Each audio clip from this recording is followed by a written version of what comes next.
استاد خدا دا من خیلی چیز ازش یاد گرفتم. بسم الله الرحمن الرحیم. محمد رضا اسدی هستم. غیر حرفه‌ای که از 6-7 سالگی، ولی حرفه‌ای از 15-16 سالگی.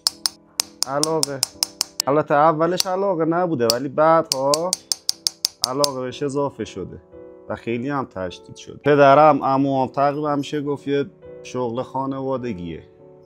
همشون توی این کار بودن. منم از قدیم پیش عموما پدرم کار میکردم، ولی بعدها یواش یواش علاقه پیدا کردم به این کار و واقعا هم عاشق کارم. من تو همه بخش فعالیت کردم. میشه گفت اول از کار برجسته شروع کردم.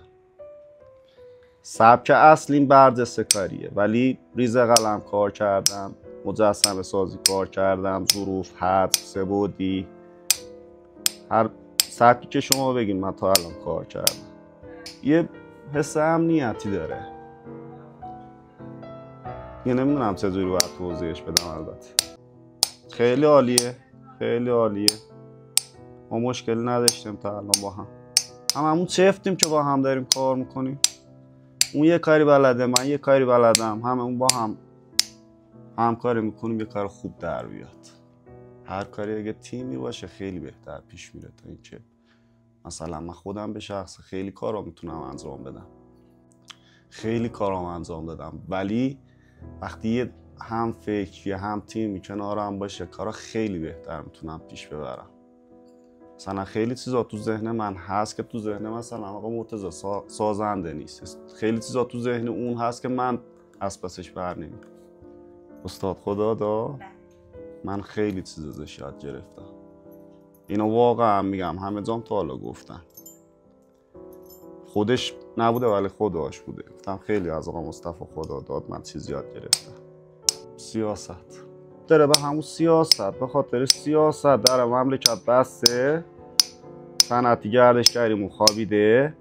ما چون توریست نداریم که توی مملکت بیاد، یا خودمون نمیتونیم جنسی یا کالایی یا هنرمون رو بتونیم از این مملکت بدیم بیرون، صنعت داره سقوط میکنه و داره میمیره.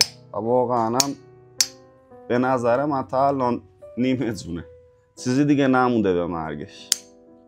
چیزی که از دست شما بر بیاد من بخوام درد دل کنم، نه. واقعا درد دلمون همینه دیگه. وضعیت شرایطی بازاره. اگه بیرو در واسه ما الان با 30 سال 40 سال سابقه کار نباید لنگ نون شب بشیم.